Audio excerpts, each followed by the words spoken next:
नमस्कार मंडळी, आषाढी वारी येत आहे तर प्रत्येक जण घराघरामध्ये प्रवासासाठी काही ना काही पदार्थ बनवत राहतात जेणेकरून ते प्रवासामध्ये खाऊ शकतील. म्हणजेच की कापण्या बनवतात, घारगे बनवतात, असे विविध प्रकारचे पदार्थ बनवले जातात तळणीचे. तर आज मी तुम्हाला घारगे बनवून दाखवणार आहे, ते सुद्धा रताळ्याने. आणि हेच घारगे तुम्ही उपवासामध्ये सुद्धा खाऊ शकतात. एकदम खमंग आणि कुरकुरीत 5 ते 7 दिवस टिकणार आणि जसेच्या तसे लागणार. तर मंडळी, इथे मी पाव किलो रताळे घेतलेले आहे आणि त्याची साल काढून घेतलेली आहे. साल काढल्या लगेच पाण्यामध्ये ठेवायचं आहे, नाहीतर ह्याला शिजवून घ्यायचं आहे, कारण की लगेच हे हिरवे पडतात. मी याला कुकरमध्ये लावून घेणार नाही, एखाद्या चाळणीमध्ये हे काढून घेणार आहेत. ह्याचे लहान लहान तुकडे करून घेणार आहे, म्हणजे लवकरात लवकर हे शिजले जातील. तुम्ही वाटलं तर कुकरमध्ये लावून 2 ते 3 शिट्ट्या लावून घेऊ शकता, पण ह्याची साल काढूनच लावून घ्या, कारण की साल न काढताच तुम्ही याला शिजवून घेतलं तर साल निघायला भरपूर वेळ लागतो. म्हणून अशी चाळणी घ्या आणि एखाद्या कढईमध्ये पाणी ठेवा आणि त्याच्यामध्ये तुम्ही ह्याला वाफवून घ्या. तर ही कृती मी तुम्हाला दाखवणार नाही,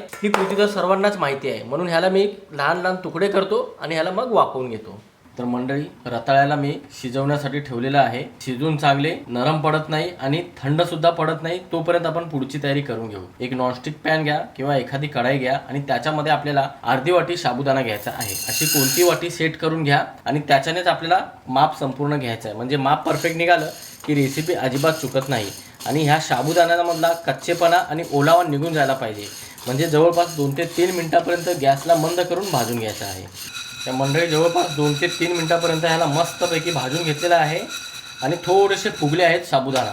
तर काय करायचं, गॅस बंद करायचा आहे आणि ह्या साबुदाण्याला चांगल्या प्रकारे थंड करून घ्यायचा अगोदर.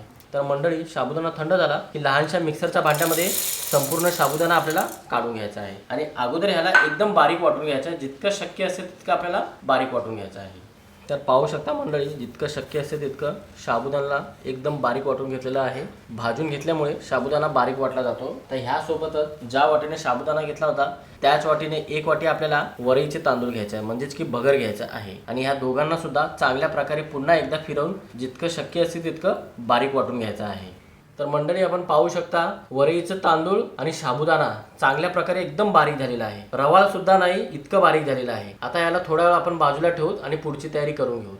तर इथे एका भांड्यामध्ये मी रताळ्याला काढून घेतलेला आहे, रताळ्याचे काप केले, त्याला शिजवून घेतलेला आहे. आणखीन एक महत्त्वाची टिप देतो, रताळ्याला पाण्यामध्ये उकळून घेऊ नका, म्हणजे शिजवून घेऊ नका. कुकरचं भांडं घ्यायचं आहे, त्याच्यामध्ये रताळे ठेवायचे आहेत आणि कुकरचं भांडं उंचीवर ठेवायचं आहे, वाटीवरती एखादा. त्याला पाणी लागू द्यायचं नाही, म्हणजे पाण्यामध्ये तुम्ही ह्याला उकडलं तर ह्याच्यामध्ये पाण्याचं प्रमाण जास्त होणार. किंवा एखादी चाळणी घेतली, कढईमध्ये पाणी ठेवलं आणि ती चाळणी ठेवली, जसं की मी तुम्हाला अगोदरच सांगितलेलं आहे, त्या चाळणीमध्ये सुद्धा पाणी यायला नाही पाहिजे. ती उंचीवरच ठेवा, फक्त वाफेने हे शिजायला पाहिजे आणि चांगले शिजायला पाहिजे. अजिबात हे कच्चे राहायला नाही पाहिजे. एखादा मॅशर घ्या आणि ह्याच्याने सर्व रताळे आपल्याला मॅश करून घ्यायचं आहे. आणि जितकं मी तुम्हाला प्रमाण दाखवत आहे तितक्या प्रमाणामध्ये तुम्ही बनवला तर अजिबात तुमची रेसिपी चुकणार नाही. तुम्हाला माप कळत नसेल तर एकदा डिस्क्रिप्शन बॉक्स चेक करा, त्याच्यामध्ये मी सविस्तर माप दिलेलं आहे.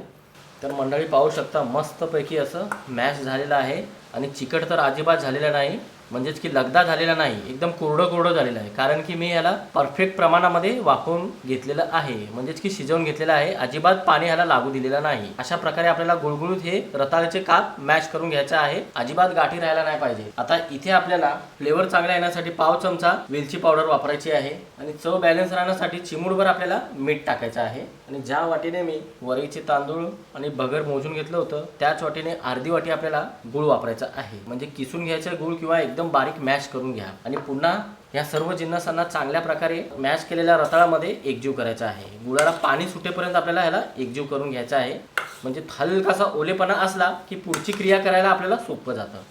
तर मंडळी, पाहू शकता तुम्ही पीठ एकदम मऊ झालेलं आहे आणि गुळाला पाणी सुद्धा सुटलेलं आहे. चमच्याने तुम्हाला मॅश करता जमत नसेल तर पुन्हा मॅशर घ्या. आणि आपण पुरण कसं बनवतो पुरणपोळीला, तसंच एकदम मऊ झालेलं आहे. अजिबात ह्याच्यामध्ये गाठी नाहीत, ना गुळाच्या गाठी आहेत ना ह्याच्यामध्ये रताळ्याच्या गाठी आहेत. चांगल्या प्रकारे ह्याला मॅश करणं फारच महत्त्वाचं आहे, मगच तुमच्या पुऱ्या एकदम गोल गरगरीत होतील आणि टम्म फुगतील सुद्धा. आता इथे मी साबुदाणा आणि वरईच्या तांदळाचं पीठ वापरत आहे, दळून घेतलेलं, आणि आपल्याला चाळून घ्यायचं आहे. ही सुद्धा एक महत्त्वाची टीप आहे बरं का. आणि साबुदाणा आपल्याला 2 ते 3 चमचे वापरायचे आहेत, म्हणजेच की पाव वाटी तुम्हाला सांगितलेलं आहे. चमच्याचं प्रमाण 2 ते 3 चमचे, जास्तीत जास्त 4 चमचे वापरायचे आहे. आणि असं चाळून घ्यायचं आहे. चाळून घेतल्याने आहे ना पीठ एकदम चांगलं निघतं. आणि थोडं थोडं पीठ वापरायचं, एकदाच संपूर्ण पीठ वापरू नका, लागेल तसं पीठ वापरा. आणि सैलसर आपल्याला पीठ मळून घ्यायचं आहे, ना जास्त घट्ट ना जास्त सैल.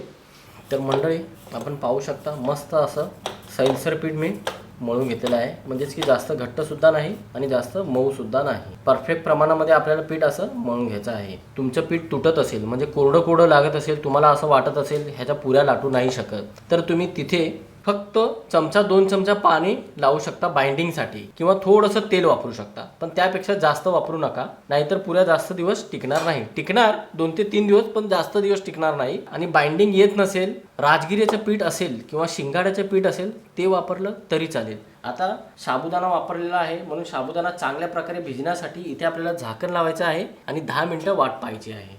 10 मिनिटं झालेली झाकण काढायचं आहे आणि एकदा पिठाला मळून घ्यायचं आहे. थोडंसं कोरडं पडलं असेल, पिठाला मळून सुद्धा घ्या. चांगल्या प्रकारे मळलं की पीठ एकदम लवचिक होतं. आता याच्यामध्ये थोडंसं पीठ काढायचं आहे आणि ह्याचा उंडा बनवून घ्यायचा आहे.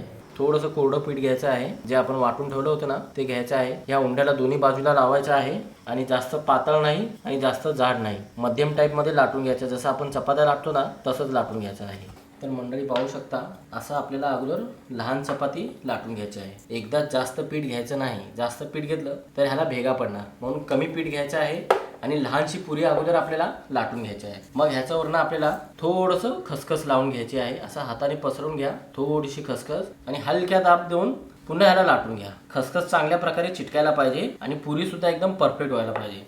आता ह्या एक लहान पुरीमधून आपल्याला आणखीन एक लहान पुरी काढून घ्यायची आहे, म्हणजे एकाच सारख्या सर्व पुऱ्या निघायला पाहिजे, म्हणून असं वाटी वापरायची आहे आणि हे शिल्लकचं पीठ दुसऱ्या पिठामध्ये एकजीव करायचं आहे. पाहू शकता असं आपल्याला पुऱ्या लाटून घ्यायच्या. अगोदर इथे कडकडीत तेल गरम झालेलं आहे, अगोदरच असं तेल गरम करून घ्यायचं आहे. तर गॅस मंद किंवा मध्यम ठेवा. मग ह्याच्यामध्ये आपल्याला 1 किंवा 2 पुऱ्या सोडायच्या आहेत आणि पुऱ्याच्या वरनं असं तेल सोडायचं आहे. आणि पाहू शकता मंडळी जसं जसं तेल सोडत आहे तसं तसं पुरी ही टम्म फुगत आहे. पाहिलं ना, एकदम पाणीपुरी सारखी पुरी असते ना तशी फुगलेली आहे. आणि जास्त वेळ नाही लागत बरं का, फक्त 10 ते 15 सेकंदच लागतात. आणि उलटून पालटून दोन्ही बाजूने आपल्याला तळून घ्यायचं आहे, असा गोल्डन ब्राऊन रंग येईपर्यंत. दुसऱ्या बाजूने मस्त रंग आलेला आहे आणि पाहू शकता जबरदस्त अशी ही रताळ्याची उपवासाची पुरी तयार झाली आहे, म्हणजेच की रताळ्याचे घारगे तयार झालेले आहेत. आता अशाच पद्धतीने उरलेल्या पुऱ्या तळून घेतो आणि ह्याला एका प्लेटमध्ये काढून घेतो.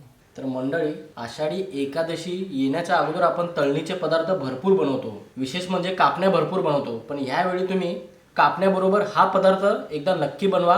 रताळ्याचे घारगे हे उपवासाला सुद्धा चालतात बरं का. एकदम खुसखुशीत झालेले आहे आणि तुम्ही बंद डब्यामध्ये ठेवला तर 5 ते 7 दिवसापर्यंत 8 दिवसापर्यंतही टिकून राहतील आणि चव जशीच्या तशी. तुम्ही उपवासाला सुद्धा बनवू शकता बरं का. आणि मोठेच काय लहान मुलं देखील डब्याला सुद्धा घेऊन जातील. मस्त असे खुसखुशीत झालेले आहे आणि मस्त असं लेअर निघालेला आहे, जिभेवर ठेवताच नक्की विरघळतील. तर मंडळी आजची रेसिपी कशी वाटली नक्की कळवा तुमची प्रतिक्रिया कमेंट बॉक्समध्ये. चला तर मंडळी अशाच नवनवीन रेसिपीसह पुन्हा एकदा भेटूया. धन्यवाद.